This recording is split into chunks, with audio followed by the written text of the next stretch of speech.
Nunca imaginé que las manos que una vez besaron mis mejillas se convertirían en puños cerrados apuntando hacia la puerta de mi propia casa. 68 años de vida no me prepararon para escuchar a mi único hijo pronunciar las palabras más crueles que puede decir un ser humano a quien le dio la vida. Ya no te quiero aquí, mamá, tienes que irte. Mi nombre es Amparo Restrepo y hasta hace exactamente 3 meses vivía en la dulce ilusión de que había criado a un hombre de bien, a alguien que honraría el sacrificio de toda una vida dedicada exclusivamente a su bienestar. Durante casi 7 décadas, caminé por las calles empedradas de Medellín creyendo que el amor de madre era la fuerza más poderosa del universo, algo inquebrantable que resistiría cualquier tormenta.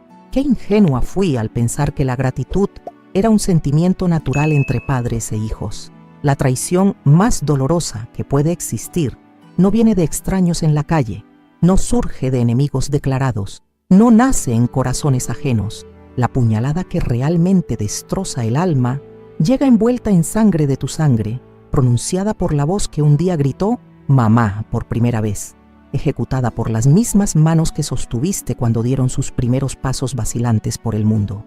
Crecí en el barrio Manrique de esta ciudad, que respira café y nostalgia. Mi padre trabajaba en una fábrica textil desde antes del amanecer hasta mucho después del anochecer. Mis hermanos mayores habían formado sus propias familias y mi madre se desvivía atendiendo a cuanto vecino necesitara sus servicios de costura.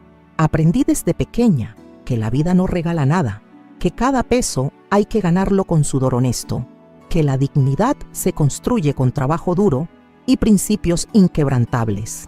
Cuando tenía 21 años, conocí a Guillermo Restrepo en una verbena del barrio. Era un hombre alto, de sonrisa fácil, que trabajaba como supervisor en una empresa de construcción y hablaba de planes ambiciosos para el futuro. Me enamoré perdidamente de sus promesas de formar una familia sólida, de construir juntos ese hogar lleno de amor que yo soñaba desde niña. Nos casamos después de 2 años de noviazgo formal, con la bendición de nuestras familias y la esperanza de que estábamos comenzando una historia hermosa. Los primeros años de matrimonio fueron exactamente lo que había imaginado. Guillermo llegaba cada tarde con flores baratas compradas en el semáforo. Me ayudaba en las tareas domésticas sin que se lo pidiera. Hablábamos durante horas sobre los hijos que tendríamos y la casa propia que compraríamos cuando mejorara nuestra situación económica. Éramos esa pareja joven que camina tomada de la mano por los parques, que ahorra peso por peso para cumplir sueños compartidos, que cree firmemente que el amor verdadero puede vencer cualquier obstáculo. Sebastián llegó a nuestras vidas una mañana lluviosa de octubre, después de 9 meses de embarazo que viví como la preparación más importante de mi existencia. Tejí mantillas hasta altas horas de la madrugada, preparé su habitación con muebles humildes pero limpios, leí cuanto libro sobre crianza cayó en mis manos. Cuando el médico puso a ese bebé en mis brazos, supe inmediatamente que había encontrado mi propósito definitivo en la vida.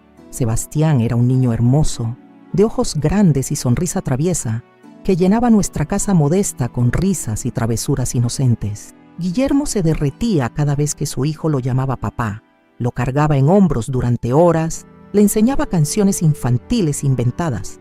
Durante esos primeros años fuimos la familia perfecta que aparece en las fotografías amarillentas que guardamos en álbumes viejos. Éramos pobres en dinero, pero millonarios en felicidad. Cuando Sebastián cumplió 10 años, comenzaron los cambios sutiles que al principio no quise reconocer. Guillermo llegaba más tarde del trabajo, siempre con excusas relacionadas con proyectos urgentes o reuniones imprevistas. Sus besos de llegada se volvieron mecánicos. Sus conversaciones conmigo se limitaban a temas prácticos sobre gastos domésticos y responsabilidades escolares del niño. Las flores del semáforo desaparecieron gradualmente de nuestras tardes. Una noche de marzo, mientras organizaba la ropa sucia para el lavado del día siguiente, encontré en el bolsillo de su camisa un papel con un número telefónico escrito en letra femenina. Mi mundo se tambaló por primera vez. Confronté a Guillermo esa misma madrugada, cuando regresó con aliento aguardiente y excusas mal inventadas. Sus ojos esquivos me confirmaron lo que mi corazón ya sabía. había otra mujer en su vida. La confesión llegó 3 días después, durante una conversación que comenzó como súplica de perdón y terminó como declaración de guerra. Guillermo me dijo que había conocido a alguien más joven, más alegre, menos complicada que yo. Hablaba de ella como si fuera un objeto que había comprado en una tienda, algo nuevo y brillante que lo hacía sentir importante. Intenté salvaguardar nuestro matrimonio recordándole los años compartidos, los proyectos pendientes, el hijo que necesitaba un hogar estable. Sus respuestas fueron devastadoras. Según él, yo me había vuelto amargada por las responsabilidades maternas. Había perdido la espontaneidad que lo enamoró. Me había convertido en una mujer predecible y aburrida. Cada palabra era una bofetada a mi autoestima. Cada acusación, una negación de los sacrificios que había hecho por mantener nuestra familia unida. Era como si los 10 años de matrimonio hubieran sido una actuación de su parte. El abandono se consumó un viernes por la mañana. Guillermo empacó sus pertenencias mientras Sebastián estaba en el colegio, para evitar explicaciones dolorosas que no sabía cómo manejar. Antes de marcharse, me entregó algunos papeles bancarios y me dijo que me ayudaría económicamente mientras encontraba trabajo. También me dio una tarjeta de crédito que había tramitado a mi nombre, insistiendo en que la guardara para emergencias futuras. Esa tarjeta plástica quedó olvidada en el fondo de una cartera vieja durante casi 30 años. Jamás la usé porque quería cortar todo vínculo financiero con el hombre que me había traicionado. Prefería trabajar hasta el agotamiento antes que depender de migajas de quien destruyó mi familia. Qué ironía del destino que ese pedazo de plástico olvidado se convertiría décadas después en mi salvación inesperada. Desde el momento en que Guillermo cerró la puerta de nuestra casa por última vez, decidí que dedicaría cada minuto de mi existencia a criar al mejor hijo posible. Sebastián era mi responsabilidad exclusiva ahora, mi proyecto de vida, mi razón para levantarme cada mañana y enfrentar las dificultades con dignidad. Me convertí simultáneamente en madre y padre, en proveedora y protectora, en maestra y amiga. Conseguí trabajo en una fábrica de confecciones donde pagaban por piezas terminadas. Llegaba antes del amanecer y salía cuando ya había oscurecido, llevando trabajo adicional para hacer en casa durante las noches. Los fines de semana cosía ropa por encargo, preparaba empanadas para vender en la esquina. Hacía cualquier labor honesta que me permitiera mantener a Sebastián en el colegio y darle al menos una parte de lo que otros niños tenían. Mi hijo crecía siendo testigo de mi esfuerzo constante, viendo cómo me sacrificaba día tras día para garantizar que no le faltara nada esencial. Nunca le mentí sobre nuestra situación económica, pero tampoco le permití que se sintiera menos que otros niños. Le enseñé que la pobreza digna vale más que la riqueza mal habida, que el trabajo honesto enaltece al ser humano, que los sueños se alcanzan con perseverancia y dedicación. Sebastián era un estudiante brillante, siempre entre los mejores de su clase. Sus profesores me felicitaban constantemente por haberlo educado tan bien. Me decían que era un muchacho respetuoso y trabajador, que llegaría lejos en la vida.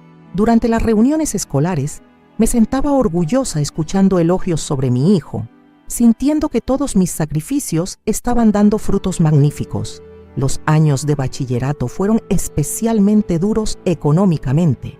Sebastián necesitaba uniformes nuevos cada año porque crecía rápidamente, útiles escolares cada vez más caros, dinero para excursiones y actividades extracurriculares. Trabajé turnos dobles, acepté todos los trabajos extras disponibles. Incluso vendí algunas joyas que conservaba de mi matrimonio para cubrir gastos especiales. Cuando Sebastián se graduó con honores y consiguió una beca parcial para estudiar contaduría en una universidad privada, sentí que había alcanzado la cima del éxito como madre. Ver a mi hijo recibir su diploma fue el momento más emocionante de mi vida, la confirmación de que había hecho bien mi trabajo de crianza, a pesar de todas las adversidades enfrentadas. Durante los 5 años de universidad, mantuve mi ritmo de trabajo intenso para ayudarle con los gastos que la beca no cubría. Libros especializados, fotocopias, transporte, alimentación, materiales para proyectos. Todo eso requería dinero que yo no tenía, pero conseguía trabajando hasta el agotamiento. Sebastián me agradecía constantemente. Me prometía que cuando se graduara, me devolvería todo el esfuerzo multiplicado por 1000. Su graduación fue otro momento de gloria absoluta. Verlo recibir su título profesional, escuchar su discurso de agradecimiento, donde me mencionó como su inspiración principal, sentir el aplauso de toda la audiencia dirigido hacia mí, fue la recompensa más dulce que había recibido en décadas de trabajo duro. Esa noche dormí tranquila, sabiendo que había cumplido mi misión como madre. Sebastián consiguió trabajo inmediatamente en una empresa contable prestigiosa de Medellín. Su primer sueldo fue una celebración familiar, donde él me prometió que ahora era su turno de cuidarme, que yo podría disminuir mis cargas laborales porque él se haría responsable de muchos gastos domésticos. Lloré de felicidad escuchando esas palabras que había soñado durante tantos años. Un año después conoció a Lucía Vargas, una muchacha que trabajaba en recursos humanos de la misma empresa. Era bonita, educada, de familia acomodada, con estudios universitarios y aspiraciones profesionales claras. Al principio, me alegré de que Sebastián hubiera encontrado una compañera adecuada para formar la familia que merecía después de haber crecido sin figura paterna estable. Lucía me trataba con respeto superficial durante las visitas familiares, pero yo percibía cierta frialdad en su manera de dirigirse a mí. Hacía comentarios sutiles sobre mi forma de vestir, sobre mis modales en la mesa, sobre mis opiniones acerca de temas que ella consideraba más sofisticados. Sebastián no notaba estas pequeñas humillaciones o prefería ignorarlas para mantener la armonía en su relación. La boda se realizó 2 años después, en una ceremonia elegante pagada principalmente por la familia de ella. Yo contribuí con lo que pude, comprando mi vestido de madrina en una tienda económica, pero esforzándome por lucir digna en el día más importante de mi hijo. Durante la recepción, me sentí ligeramente desplazada entre tantos invitados acomodados, pero me consolaba ver la felicidad radiante en el rostro de Sebastián. Cuando la pareja compró su casa en un barrio residencial exclusivo, Sebastián me propuso mudarme con ellos. «Mamá, ya es hora de que disfrutes la vida después de tanto sacrificio», me dijo con esa sonrisa que derretía mi corazón desde su infancia. «La casa es grande, tendrás tu propio espacio y podrás ayudarnos cuando lleguen los nietos». Acepté la invitación sintiéndome la mujer más afortunada del mundo. Los primeros meses en esa casa fueron como vivir un cuento de hadas después de décadas de estrechez económica. Tenía una habitación amplia con baño privado, podía usar todos los electrodomésticos modernos, disponía de agua caliente las 24 horas. Me sentía útil ayudando con las labores domésticas, cocinando comidas caseras que Sebastián adoraba desde niño, manteniendo todo impecablemente organizado. Cuando nació mi primer nieto, experimenté una felicidad que creía imposible a mi edad. Sostener a ese bebé en mis brazos me transportó a aquella mañana lluviosa cuando nació Sebastián. Era mi sangre continuando en el mundo, mi oportunidad de ser la abuela perfecta que compensara la ausencia del abuelo paterno que había abandonado la familia. Me dediqué a cuidar a ese niño con la misma pasión que había puesto en criar a Sebastián. Levantarme en las madrugadas para preparar biberones, cambiar pañales, arrullarlo cuando lloraba. Todo eso me hacía sentir joven y necesaria nuevamente. Lucía trabajaba medio tiempo, así que yo era responsable del bebé durante muchas horas al día. 2 años después llegó mi nieta, completando la familia que siempre había soñado. Ahora tenía 2 seres pequeños que llenaban mis días de propósito y alegría. Los llevaba al parque, les contaba cuentos inventados, les preparaba comidas especiales, les enseñaba canciones que había cantado a su padre. Era la abuela más feliz de todo Medellín. Pero gradualmente comenzaron a surgir tensiones que al principio interpreté como ajustes normales de convivencia. Lucía hacía comentarios sobre mi forma de disciplinar a los niños, sobre las comidas que les preparaba, sobre los juguetes que les compraba con mi pensión. Sebastián siempre tomaba partido por su esposa, explicándome pacientemente que ellos tenían métodos modernos de crianza que yo debía respetar. Las críticas se volvieron más frecuentes y específicas. Según Lucía, yo consentía demasiado a los niños, les daba dulces cuando ella había prohibido azúcar, les permitía ver televisión fuera de los horarios establecidos. Cada una de estas acusaciones menores se convertía en discusiones familiares donde yo siempre terminaba cediendo para mantener la paz. La situación se deterioró cuando Lucía comenzó a hacer reuniones familiares sin incluirme, planificando actividades con los niños como si yo no existiera. Sebastián participaba de estas exclusiones sin cuestionar por qué su madre no era invitada a cenas, paseos o celebraciones. Lentamente me fui convirtiendo en una espectadora de la familia que yo misma había ayudado a formar. Las humillaciones sutiles se intensificaron progresivamente. Lucía servía comidas especiales para ella y Sebastián, dejando sobras para mí. Estableció horarios restrictivos para que yo usara la lavadora, siempre en momentos inconvenientes. Comenzó a trancar la despensa donde guardaba alimentos importados, alegando que los niños podrían lastimarse con productos de limpieza. Sebastián observaba estos comportamientos sin intervenir jamás en mi defensa. Cuando yo intentaba hablar con él privadamente sobre el trato que recibía, él minimizaba mis quejas, diciéndome que Lucía estaba estresada por el trabajo, que cuidar niños pequeños era agotador, que yo debía ser más comprensiva con la situación de ella. La gota que derramó el vaso fue una acusación falsa de robo que Lucía inventó para justificar mi expulsión definitiva. Según ella, yo había tomado dinero de su cartera, una mentira tan absurda que cualquier persona sensata la habría descartado inmediatamente. Pero Sebastián decidió creer en su esposa antes que confiar en la integridad de su propia madre. El día de mi expulsión amaneció como cualquier otro, sin señales de que sería el momento más doloroso de toda mi existencia. Sebastián me estaba esperando en la cocina con una expresión que jamás le había visto, fría y decidida como la de un extraño resolviendo un problema de negocios. Sus primeras palabras destrozaron definitivamente la imagen que tenía de él como hijo agradecido. Ahora, mientras recuerdo esos momentos terribles que marcaron el final de una etapa de mi vida, comprendo que la mayor traición no fue la de Guillermo hace 30 años, sino la de Sebastián hace 3 meses. El hombre que me abandonó por otra mujer al menos tuvo la honestidad de admitir su error, mientras que el hijo, que crié con amor incondicional, me acusó de ser culpable de problemas que yo nunca creé. La experiencia de ser expulsada por mi propio hijo me enseñó verdades amargas sobre la naturaleza humana, sobre la gratitud, sobre el amor familiar que creía inquebrantable. Pero también me preparó para recibir la sorpresa más increíble de mi vida, algo que cambiaría mi destino de una manera que jamás podría haber imaginado.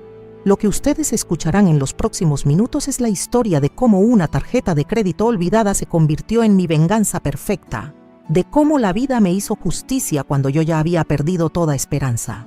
Si quieren conocer el final sorprendente de esta historia que apenas comienza, suscríbanse al canal Abuela Recordó y díganme en los comentarios de qué ciudad de Colombia o de qué país me están viendo, porque quiero conocer a cada persona que me está acompañando en este relato que marcará para siempre mi corazón. Las primeras noches en el Hotel Central fueron como vivir en una pesadilla, de la cual no podía despertar. Elegí ese establecimiento porque era lo único que mi pensión miserable podía costear. 40,000 pesos por noche en una habitación del tamaño de un closet, con una cama que crujía cada vez que me movía y un baño compartido al final del pasillo. El olor a humedad se mezclaba con el ruido constante de carros y vendedores ambulantes que subía desde la calle. Me acostaba completamente vestida, abrazando la maleta como si contuviera todos los tesoros del mundo, cuando en realidad solo guardaba 4 mudas de ropa vieja, algunas fotografías amarillentas y los pocos documentos que había logrado rescatar de mi vida anterior. Cada objeto en esa maleta representaba una memoria que ahora dolía recordar: la blusa que usé el día de la graduación de Sebastián, el rosario que mi madre me regaló antes de morir, las fotos de mis nietos que ya no podía ver. El insomnio se volvió mi compañero fiel durante esas primeras semanas. Permanecía despierta hasta altas horas intentando entender cómo había llegado a esa situación, repasando cada conversación, cada gesto, cada momento que pudiera explicar la transformación cruel de mi hijo. ¿En qué momento exacto el niño que lloraba cuando se lastimaba y corría a buscar mis brazos se había convertido en el hombre frío que me echó de su vida como basura inservible? Los recuerdos me atacaban sin piedad durante esas noches interminables. Sebastián a los 5 años, aferrándose a mi falda el primer día de colegio porque no quería separarse de mí.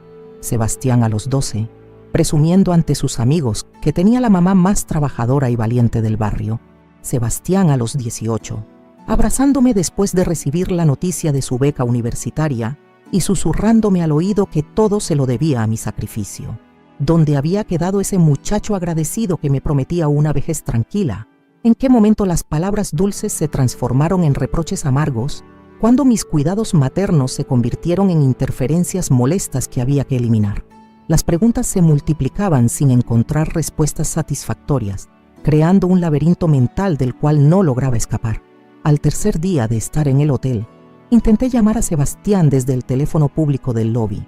Marqué el número que conocía de memoria, esperando que quizás el tiempo le hubiera servido para reflexionar, para darse cuenta de la barbaridad que había cometido conmigo. El teléfono sonó varias veces antes de que contestara con voz impaciente, como si mi llamada fuera una interrupción molesta en su día perfecto. «¿Qué quieres, mamá?», me preguntó sin siquiera un saludo cortés. Su tono era el que usaríamos con un vendedor telefónico insistente, no con la mujer que le dio la vida. Le expliqué que estaba en una situación desesperada, que el hotel consumía todo mi dinero, que necesitaba al menos hablar sobre posibles soluciones para mi problema habitacional.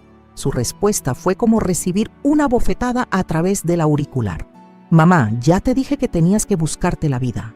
Yo tengo mis propias responsabilidades ahora. No puedo estar resolviendo tus problemas cada vez que llames». Colgó antes de que pudiera decir una palabra más, dejándome allí parada con el auricular en la mano, sintiendo como si me hubieran arrancado el corazón del pecho. Esa llamada me confirmó algo que mi mente se resistía a aceptar.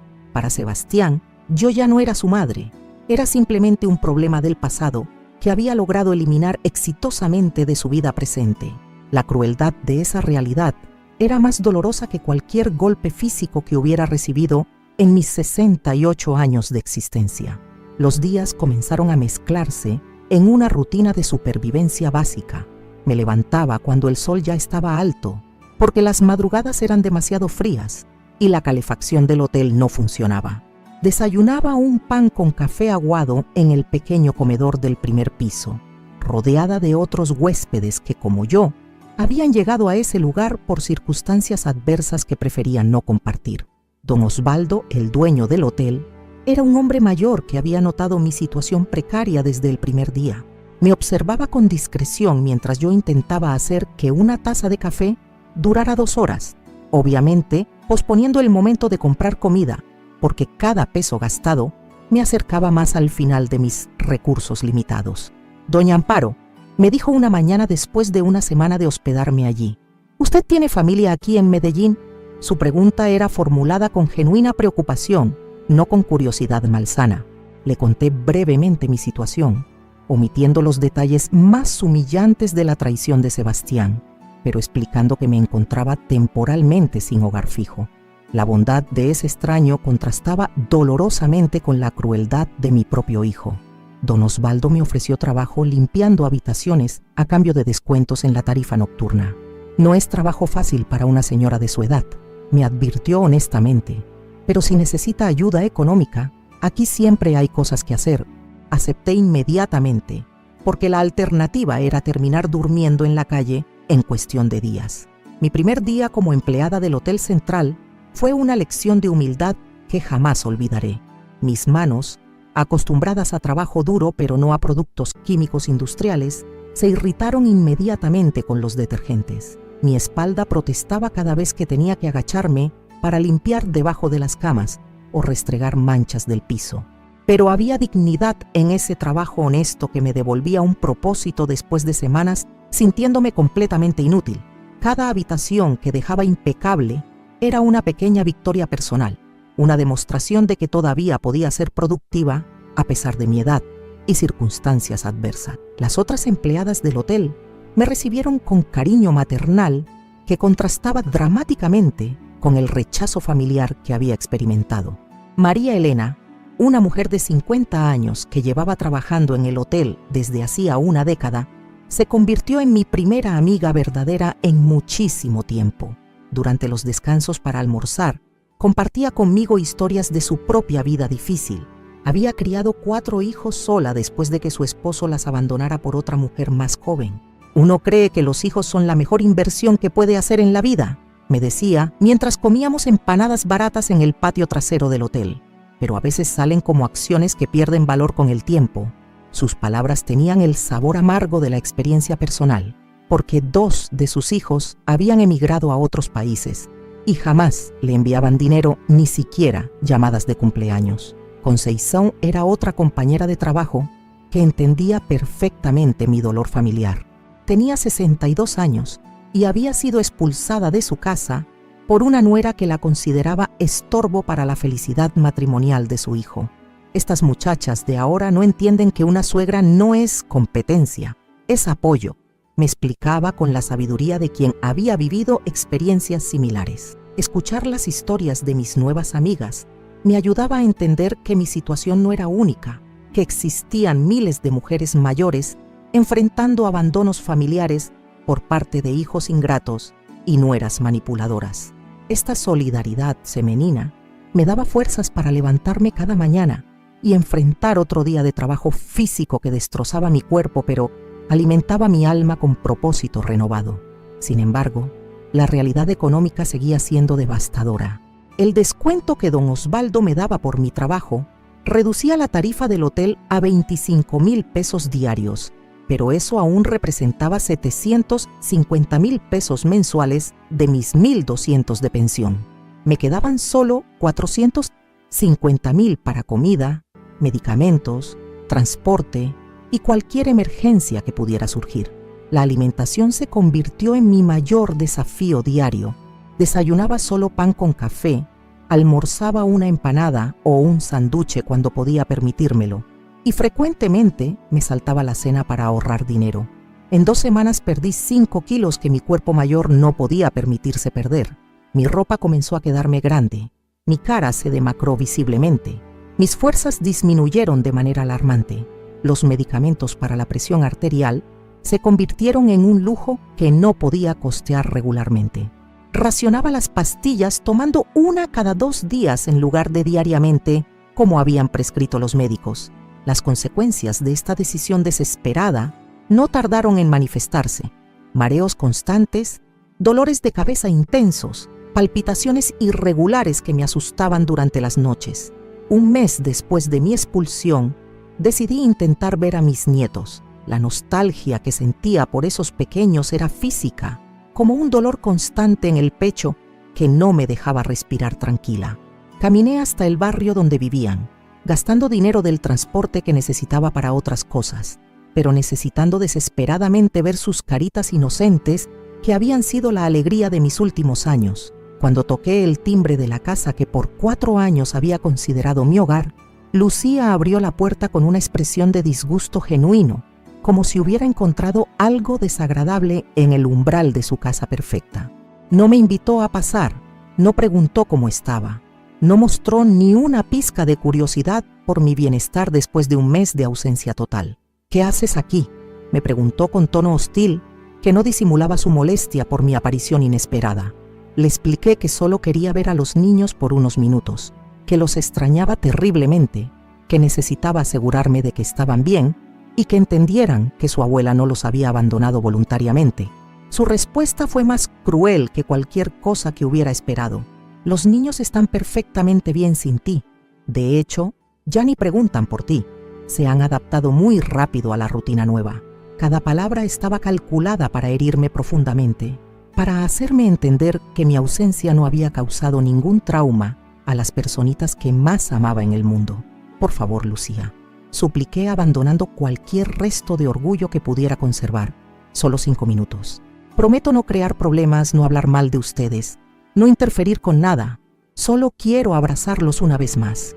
Mi desesperación era evidente, pero ella parecía disfrutar viéndome en esa posición de mendiga emocional. «Mejor no», respondió firmemente. «Sebastián y yo hemos decidido que es mejor para todos mantener distancia. Los niños necesitan estabilidad, no confusión emocional». Cerró la puerta sin ceremonia, dejándome parada en la acera como una vendedora rechazada, sintiendo que me habían arrancado definitivamente de la vida de mis nietos. El camino de regreso al hotel fue el más largo de mi vida. Cada paso me dolía no solo por el cansancio físico, sino por la confirmación de que había perdido absolutamente todo lo que daba sentido a mi existencia. No tenía hogar, no tenía familia, no tenía futuro claro, no tenía esperanza de que las cosas mejoraran algún día. Esa noche, acostada en la cama estrecha del hotel, escuchando ruidos de la calle que nunca se callaba completamente, tomé la decisión más difícil de mi vida adulta. Debía aceptar que Sebastián ya no era mi hijo en términos prácticos. Podía seguir amándolo como madre, pero tenía que dejar de esperarlo como hijo. Esta aceptación dolorosa era necesaria para poder seguir viviendo sin volverme loca de tristeza. Los días siguientes transcurrieron en una especie de piloto automático emocional. Trabajaba limpiando habitaciones, conversaba superficialmente con mis compañeras, comía lo mínimo indispensable, dormía pocas horas, repetía la rutina sin permitirme pensar demasiado en el futuro incierto que me esperaba. Era una existencia de supervivencia básica, sin alegría, pero también sin la desesperación total de las primeras semanas. Una tarde, mientras organizaba mis pocas pertenencias para hacer espacio en la maleta abarrotada, mis dedos tropezaron con algo que había olvidado completamente. En el fondo del compartimento más pequeño, envuelta en papel de seda amarillento, estaba una cartera de cuero que no había usado en más de 20 años. La reconocí inmediatamente. Era la cartera elegante que me había regalado Sebastián para un Día de las Madres cuando aún era universitario. Abrí esa cartera con curiosidad nostálgica, esperando encontrar quizás algunas monedas olvidadas o fotografías viejas que pudieran darme un momento de felicidad recordando tiempos mejores. En el primer compartimento había documentos vencidos, un carnet de una biblioteca que había cerrado años atrás, recibos de compras tan antiguos que la tinta se había desvanecido casi completamente. Pero en el último bolsillo, pegada contra el forro deteriorado de la cartera, mis dedos tocaron algo rectangular y plástico. Lo extraje cuidadosamente y me encontré sosteniendo una tarjeta de crédito del Banco de Bogotá que no recordaba haber guardado allí. El plástico estaba opaco por el paso del tiempo, mi nombre apenas legible en letras doradas que alguna vez fueron brillantes. Inmediatamente recordé las circunstancias en que había recibido esa tarjeta. Fue 2 semanas antes de que Guillermo me abandonara definitivamente, cuando él tramitó cuentas bancarias para emergencias familiares, según sus palabras en aquel momento. Yo había firmado papeles sin prestar mucha atención, confiando ciegamente en las decisiones financieras de mi esposo, como hacían las esposas sumisas de aquella época. Después del abandono, cuando quise cortar todos los vínculos económicos con Guillermo, guardé esa tarjeta olvidándome completamente de su existencia. Durante 30 años había permanecido ahí, esperando como un mensaje del pasado que llegaría justo cuando más lo necesitaba. O al menos eso esperaba, porque no tenía idea de si la cuenta seguiría activa después de tanto tiempo. La curiosidad pudo más que el escepticismo. ¿Qué podía perder intentando usarla? En el peor escenario, la tarjeta estaría cancelada desde hacía décadas y habría perdido solo el costo del transporte hasta el banco. En el mejor escenario, quizás quedaran algunos pesos que pudieran ayudarme a sobrevivir unos días más, mientras decidía qué hacer con el resto de mi vida. Al día siguiente, después de terminar mi turno de limpieza en el hotel, me dirigí hacia el centro de Medellín con la tarjeta guardada en el bolsillo como un amuleto misterioso. El trayecto en bus me costó 2.000 pesos que no debería haber gastado, pero sentía una urgencia inexplicable de resolver el misterio de esa cuenta bancaria, fantasma que había aparecido justo cuando había perdido toda esperanza. La sucursal del Banco de Bogotá en el centro de Medellín era un edificio moderno, lleno de ejecutivos bien vestidos y clientes que claramente tenían más recursos económicos que yo. Me sentí fuera de lugar entre tanta elegancia urbana, una vieja empobrecida con ropa desgastada por el trabajo de limpieza, pero la desesperación me dio coraje para acercarme al mostrador de atención. El empleado que me atendió era un joven que no debía pasar de los 25 años, probablemente menor que mi hijo, con cara aburrida de quien cumple rutinas automáticas sin involucrarse emocionalmente con los problemas de los clientes. Le entregué la tarjeta explicando que quería consultar el saldo de una cuenta que no había usado en mucho tiempo. Él tomó la tarjeta con displicencia evidente como si atender consultas de viejitas pobres fuera la parte más tediosa de su trabajo bancario. Digitó los números en su computadora esperando probablemente encontrar una cuenta cancelada o con saldo negativo que pudiera despachar rápidamente para continuar con casos más interesantes. Pero de repente su expresión cambió completamente. Sus ojos se fijaron en la pantalla con una intensidad que no había mostrado antes. Frunció el ceño como si no pudiera creer lo que estaba viendo. Miró la tarjeta nuevamente, volvió a mirar la pantalla. Era obvio que algo inesperado había aparecido en su sistema, algo que no se correspondía con las expectativas que tenía sobre mi consulta rutinaria. Señora, me dijo con voz que había perdido toda la displicencia anterior. Necesito que espere un momento aquí. Voy a llamar al gerente para que la atienda personalmente. Su cambio de actitud fue tan drástico que inmediatamente supe que había descubierto algo importante, aunque no podía imaginar qué podría ser. La espera se hizo eterna. Durante esos minutos que parecían horas, mi mente creaba todo tipo de escenarios posibles. Quizás la cuenta tenía problemas legales, tal vez había deudas acumuladas que yo desconocía. Posiblemente Guillermo había cometido algún fraude usando mi nombre. Ninguna de las posibilidades que imaginaba era particularmente optimista. Cuando finalmente apareció el gerente, un señor elegante de aproximadamente 50 años que me recibió con cortesía profesional, pero evidente curiosidad, supe que mi vida estaba a punto de tomar un rumbo completamente inesperado. Sus primeras palabras confirmarían que el destino me tenía preparada la sorpresa más increíble de mis 68 años de existencia. Señora Restrepo, dijo el gerente extendiendo su mano hacia mí con una cortesía que contrastaba dramáticamente con el trato displicente que había recibido minutos antes. Mi nombre es Carlos Henao, gerente de esta sucursal. ¿Podría acompañarme a mi oficina? Necesitamos revisar algunos detalles importantes sobre su cuenta. El cambio en el protocolo de atención me alertó inmediatamente de que algo extraordinario estaba ocurriendo. En mis 68 años de vida, había visitado bancos suficientes veces para saber que los gerentes no atienden personalmente a señoras pobres con cuentas inactivas. Sus oficinas están reservadas para clientes importantes, personas con inversiones considerables, empresarios que manejan cifras significativas. Seguí a Carlos por un pasillo alfombrado hasta una oficina amplia con ventanales que daban a la calle principal de Medellín. Los muebles eran de madera pulida, había diplomas enmarcados en las paredes, todo respiraba prosperidad y éxito financiero. Me senté en una silla de cuero que probablemente costaba más que mi pensión de varios meses, sintiéndome completamente fuera de lugar en ese ambiente sofisticado. Antes de continuar, dijo Carlos, abriendo una carpeta gruesa sobre su escritorio, necesito confirmar algunos datos personales para verificar su identidad. Las preguntas fueron exhaustivas. Fecha de nacimiento, nombres de mis padres, dirección donde había vivido hace 30 años, detalles sobre Guillermo que solo yo podía conocer. Cada respuesta correcta intensificaba la expresión de asombro en su rostro.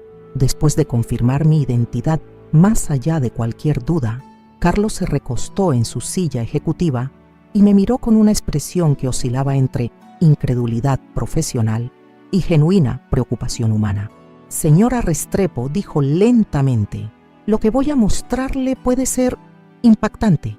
¿Está usted preparada para recibir información que podría cambiar completamente su vida? Mi corazón comenzó a latir irregularmente. Durante semanas había vivido esperando solo malas noticias, problemas adicionales, complicaciones que empeoraran mi situación ya desesperada. La posibilidad de que algo bueno pudiera estar esperándome era tan ajena a mi realidad reciente que no lograba procesarla mentalmente.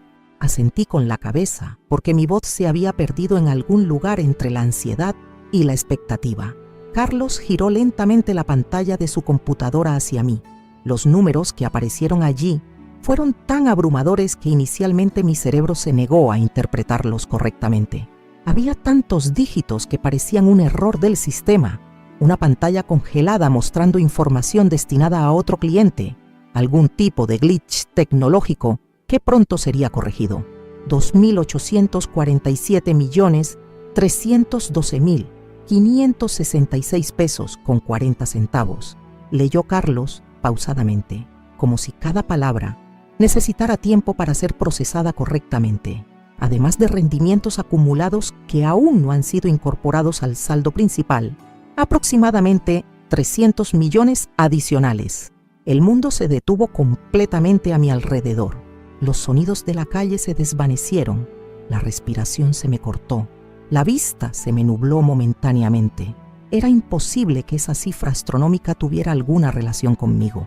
Debía existir algún error monumental, una confusión de nombres, un malentendido que pronto sería aclarado restaurando mi realidad de pobreza absoluta. No puede ser, murmuré con voz apenas audible. Debe haber un error. Yo nunca he tenido tanto dinero en mi vida. Esa cuenta no puede ser mía. Mis palabras salían entrecortadas porque mi mente no lograba procesar la magnitud de lo que estaba viendo. 3.000 millones de pesos era una cifra que aparecía en noticias sobre presupuestos gubernamentales, no en cuentas bancarias de señoras que limpiaban habitaciones de hotel para sobrevivir. Carlos consultó meticulosamente varios documentos esparcidos sobre su escritorio, verificando cada detalle con la precisión de un detective resolviendo un caso complejo. No hay error, señora Restrepo. Esta cuenta fue abierta el 15 de marzo de 1993 por el señor Guillermo Restrepo Márquez, su exesposo, designándola a usted como única beneficiaria y heredera de todos los fondos depositados. Las fechas coincidían perfectamente con los últimos meses de mi matrimonio, cuando Guillermo había comenzado a hacer trámites bancarios que en aquel momento interpreté como preparativos para una separación económica limpia. Jamás imaginé que en realidad estaba creando un fondo secreto que crecería silenciosamente durante 3 décadas mientras yo luchaba diariamente por sobrevivir. Según nuestros registros, continuó Carlos consultando documentos adicionales, el señor Guillermo realizó depósitos mensuales de 2 millones de pesos cada mes durante exactamente 30 años. Nunca se realizó ni una sola retiro. El dinero fue invertido automáticamente en certificados de depósito a término y fondos de inversión conservadores que generaron rendimientos compuestos significativos. Los cálculos mentales comenzaron a formarse lentamente en mi mente aturdida. 2 millones mensuales durante 30 años representaban 720 millones solo en aportes directos. Con intereses compuestos acumulados durante 3 décadas, esa cifra había crecido hasta convertirse en la fortuna que ahora aparecía en la pantalla frente a mis ojos incrédulos. ¿Por qué haría eso?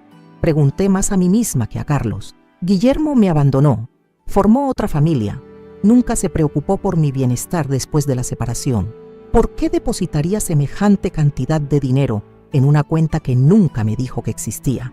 La contradicción entre el hombre que me traicionó y el hombre que aparentemente había cuidado mi futuro financiero era imposible de reconciliar. Carlos abrió una gaveta de su escritorio y extrajo un sobre amarillento sellado con lacre rojo. Mi nombre estaba escrito en la superficie, con la caligrafía inclinada que recordaba perfectamente. Era la letra de Guillermo, inconfundible después de años de leer notas que me dejaba en la mesa de la cocina. El señor Guillermo dejó instrucciones específicas de entregarle esto si usted alguna vez accedía a la cuenta o si él fallecía antes de poder hacerlo personalmente. Mis manos temblaron violentamente mientras abría ese sobre que contenía respuestas a preguntas que me habían atormentado durante 30 años. El papel era de buena calidad, ligeramente amarillento por el tiempo, pero perfectamente legible. La carta estaba fechada apenas 2 semanas después de nuestro divorcio, cuando las heridas emocionales aún estaban completamente abiertas. Mi querida Amparo, comenzaba la carta, si estás leyendo estas líneas significa que finalmente descubriste el secreto que he guardado durante todos estos años. Espero que puedas encontrar en tu corazón algo de perdón para el hombre que te causó tanto dolor, aunque entiendo perfectamente si eso resulta imposible después de todo lo que pasó entre nosotros. Continué leyendo con lágrimas que comenzaron a brotar involuntariamente, empañando ocasionalmente las palabras escritas con esa letra familiar que me transportaba a épocas más felices de nuestra vida juntos. Guillermo explicaba detalladamente las razones detrás de cada depósito mensual, las motivaciones que lo habían impulsado a crear ese fondo secreto. Abandonarte fue la decisión más cobarde y estúpida de mi vida entera. confesaba la carta con una honestidad brutal que me partió el corazón. Durante los primeros meses después de irme, intenté convencerme de que había hecho lo correcto, que merecía ser feliz con alguien más joven y menos complicada. Pero la realidad me golpeó rápidamente. Había destruido lo mejor que tenía por un espejismo que se desvaneció en cuanto la novedad inicial desapareció. La carta revelaba que Guillermo se había arrepentido profundamente de su decisión casi inmediatamente después de consumada. Había intentado volver en varias ocasiones durante el primer año, pero su orgullo masculino y mi rechazo justificado lo habían disuadido de insistir. Vi cómo criabas a Sebastián sola, cómo trabajabas hasta el agotamiento para darle una buena vida, cómo te sacrificabas diariamente sin quejas ni reproches hacia mí. No podía volver y pedirte perdón porque sabía que el daño era irreparable, continuaba la confesión póstuma, pero sí podía asegurarme de que nunca pasaras necesidades económicas en tu vejez. Cada peso que deposité en esta cuenta era mi forma de pedirte perdón, de demostrar un amor que fui demasiado inmaduro para expresar correctamente cuando tuvimos la oportunidad. Carlos me permitió leer tranquilamente mientras él fingía revisar otros documentos, respetando la intimidad de ese momento emocional que estaba viviendo. Cada párrafo de la carta me revelaba aspectos de Guillermo que nunca Among había conocido: su arrepentimiento genuino, su admiración por mi fortaleza como madre soltera, su deseo de reparar económicamente el mal que había causado emocionalmente.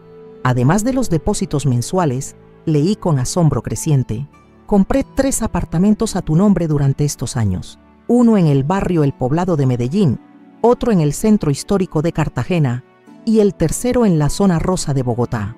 Todos están completamente pagados y registrados legalmente como tu propiedad exclusiva.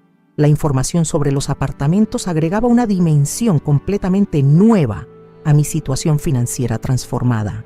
No solo tenía casi 3.000 millones en efectivo, sino también propiedades inmobiliarias en las ciudades más importantes de Colombia. Era una riqueza tan vasta que mi mente empobrecida no lograba dimensionar correctamente. El apartamento de Medellín ha estado alquilado durante los últimos 5 años, explicaba la carta con detalles precisos sobre la administración de mis propiedades. El inquilino paga 4 millones mensuales, dinero que ha sido depositado automáticamente en tu cuenta principal. Contraté una empresa administradora para manejar todos los aspectos legales y de mantenimiento sin que tuvieras que preocuparte por detalles operativos. Carlos confirmó cada detalle mencionado en la carta, mostrándome contratos de arrendamiento, documentos de propiedad, estados de cuenta que demostraban la administración meticulosa que Guillermo había organizado para mis bienes. Durante 5 años había estado recibiendo ingresos pasivos por alquiler sin siquiera saberlo, dinero que se acumulaba mensualmente aumentando mi fortuna desconocida. ¿Cómo es posible que yo no supiera nada de esto?, pregunté a Carlos, aún luchando por aceptar la realidad de mi nueva situación. ¿No debería haber recibido notificaciones, correspondencia bancaria, documentos oficiales sobre estas propiedades durante todos estos años?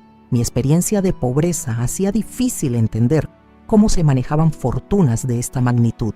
El señor Guillermo pagó por servicios de gestión patrimonial completos, explicó Carlos con paciencia profesional. Toda la correspondencia era enviada a una dirección comercial. Todos los impuestos y obligaciones legales fueron pagados automáticamente desde la cuenta. Todos los trámites fueron manejados por representantes legales autorizados. Usted era la propietaria legal, pero no tenía responsabilidades administrativas. La carta terminaba con reflexiones profundamente emotivas sobre el arrepentimiento y la redención. Sé que dinero no puede borrar el dolor que te causé, escribía Guillermo en sus párrafos finales, pero espero que al menos te garantice una vejez digna, sin preocupaciones materiales, con la libertad de vivir como mereces después de tantos años de sacrificio injusto por mis errores. Si Sebastián resulta ser la mitad del hombre que espero que sea, continuaba la carta con una advertencia profética, sabrá valorar y cuidar a la mujer extraordinaria que lo crió. Pero si por alguna razón te falla como yo te fallé, al menos tendrás recursos para vivir independientemente sin depender de nadie más. Esas palabras parecían escritas específicamente para mi situación actual, como si Guillermo hubiera previsto la posibilidad de que su hijo me abandonara. Cuando terminé de leer, Permanecí varios minutos en silencio absoluto, sosteniendo esas páginas que habían cambiado completamente mi percepción del pasado y mi perspectiva del futuro. El hombre que había considerado el villano de mi historia durante 30 años resultaba ser quien había garantizado secretamente mi seguridad económica para el resto de mi vida. Carlos esperó pacientemente a que yo procesara emocionalmente toda la información antes de proceder con los aspectos prácticos de mi nueva situación financiera. Señora Restrepo, dijo finalmente, ahora necesitamos actualizar sus datos, establecer nuevas claves de acceso y discutir opciones de inversión para manejar adecuadamente estos recursos. La transformación de mi realidad era tan radical que me sentía como si estuviera viviendo la vida de otra persona.